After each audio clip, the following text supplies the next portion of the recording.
Hello everyone, welcome back to my channel mom's boy Adrit. তো তোমরা সবাই কেমন আছো? আশা করি সবাই খুব ভালো আছো। আমার এই মিনি ভ্লগে সবাইকে স্বাগত জানাচ্ছি প্রথমেই। তো দিনটা ছিল মঙ্গলবার, আর মঙ্গলবার রাতে ছিল আমাদের একটা রিসেপশনের ইনভিটেশন। তো ওরই একটা ফ্রেন্ডের রিসেপশন ছিল একদম আমাদের বাড়ির পাশেই, মানে দু একটা বাড়ির পর আর কি। তো সেই জন্য আমরা রেডি হয়ে গেছি, আর এখন বাজে ওই 9টা সাড়ে 9টা মতো বাজে।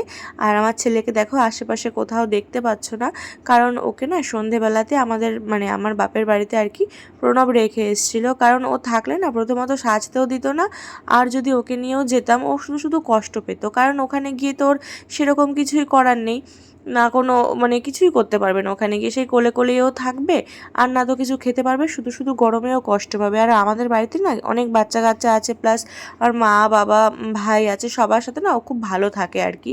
ওখানে গেলেও আসতেই চায় না। তো সেই জন্য ভাবলাম যে ঠিক আছে তাহলে ওকে দিয়ে এসো। সন্ধ্যেবেলা আমি খাইয়ে দাইয়ে ওকে আর কি রেডি করে দিয়েছিলাম, তারপরে ও দিয়ে এসেছিলো। তো দেখো আমরা রেডি হয়ে আর কি বেরিয়ে পড়েছি, আর এখনও কিন্তু কোনো গিফটও কেনা হয়নি, মানে কি নেব না নেব সেরকম কিছু এখনও ভাবিনি। তো ভাবলাম যে একবারে রেডি হয়ে বেরিয়ে তারপর গিফটটা নেব। তো দেখো এদিকে আমি একটু পোজ দিচ্ছিলাম। তো যাই হোক, তারপর আর ভিডিও করা হয়নি, তখন আর কি গিফট নিয়ে চলেও এসেছিলাম, আর যে আর কি যার রিসেপশন তাকে দেওয়াও হয়ে গেছে। গিফটটা দিয়ে তারপর সরাসরি চলে এসেছিলাম। দেখো এই যে বিয়ে বাড়িতে ফুচকা থাকবে আর সেখানে আমি যাব না, সেটা তো হতেই পারে না। খুব একটা খেতে পারি না ঠিকই, বাট গিয়ে ফুচকাটা যদি একটু লাইন পাই তো খাওয়ার চেষ্টা করি, কারণ আমার খুব ভালো লাগে ফুচকা খেতে। আর এই জেঠুর ফুচকা কিন্তু অল টাইম খুবই সুন্দর করে। আমার চ্যানেলে তোমরা এর ভিডিও মানে এই জেঠুর ফুচকার ভিডিও দেখেছো। তো যাই হোক, আমি ওখান থেকে ওই 7-8টা মতো ফুচকা খেয়ে নিয়েছিলাম, খুব সুন্দর ছিল। আর ও খায়নি, ও খেয়েছিল একটা কফি। তো তারপরে আমরা এখানে একটু ওয়েট করছিলাম, মানে একটু বসেছিলাম, ভীষণ গরম লাগছিল, মানে সত্যি বিয়েবাড়িতে ভীষণ গরম ছিল। আর ফ্যানের সামনে কি যাব, ফ্যানের সামনে যেখানেই ফ্যান সেখানেই সব ভিড় করে আছে, তো সেখানে চান্স পাচ্ছিলাম না। তারপরে এখানে একটু ফটো তুলে নিয়েছিলাম বউয়ের সাথে, তারপরে চলে এসেছিলাম খাবারের এখানে। তখনও একটু ফাঁকা টাকা ছিল, তাই জন্য ভাবলাম যে ঠিক আছে একবারে তাহলে আমরা বসে পড়ি। তো এই যে মেনু কার্ড আর খাবারের আর কি ভিডিও করবো সেটার করার নেই, ভীষণ গরম লাগছিলো আর ইচ্ছেও করছিল না যে ভিডিও করি।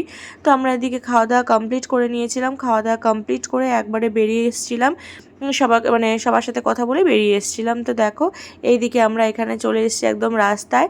তো এখানটা দাঁড়িয়ে আমরা আইসক্রিমটা খেয়ে নিচ্ছিলাম, আর এত গরমের পর আইসক্রিমটা খেয়ে বেশ ভালো লাগছিল।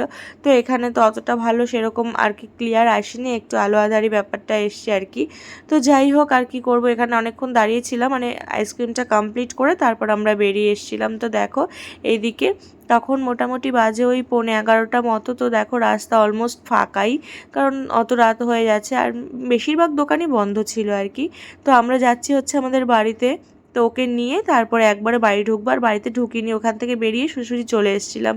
তো দেখো এদিকে বেশ ভালো লাগছিল, আর যেহেতু বললাম না ভীষণ গরম ছিল, তারপরে যখন আর কি বাইকে উঠেছি যখন হাওয়াটা লাগছিল বেশ ভালো লাগছিল। তো বাড়িতে গিয়ে আর বেশিক্ষণ ওয়েট করিনি, ওকে নিয়েই চলে এসেছিলাম, ও তো আসবেই না, জোর করে ওকে নিয়ে এসেছি। তো দেখো এই যে বেশ আনন্দ আর কি, দেখো সামনে কীভাবে বসে আছে। তো তারপর আর সেরকম ভিডিও করা হয়নি, রাস্তার আর কি ভিডিও করব। তো আমার ছেলেকে বললাম, বাবা তুই একটু তাকা, তুই তো সারা ভিডিওতে কোথাও নেই, একটু তাকা। ও তো তাকাচ্ছেই না। আমি বললাম একটু টাটা দিয়ে দে, সেটাও করছে না, কারণ ওর পাপার কোলে উঠেছে, আর কি চাই ওর। তো দেখো এদিকে চলে এসেছি বাড়িতে, আর এদিকে ওর লক খুলছে যেহেতু, সেই জন্য দেখো ওকে বললাম যে পাপা একটু তাকা। অনেক কষ্টে আর কি বলার পরে একটু তাকিয়েছে। তো কি আর করা যাবে, সবাই খুব ভালো থেকো, সবাইকে খুব ভালো রেখো। দেখা হবে খুব শীঘ্রই নতুন এরকম আর অনেক ভিডিওর সাথে। চলো টাটা।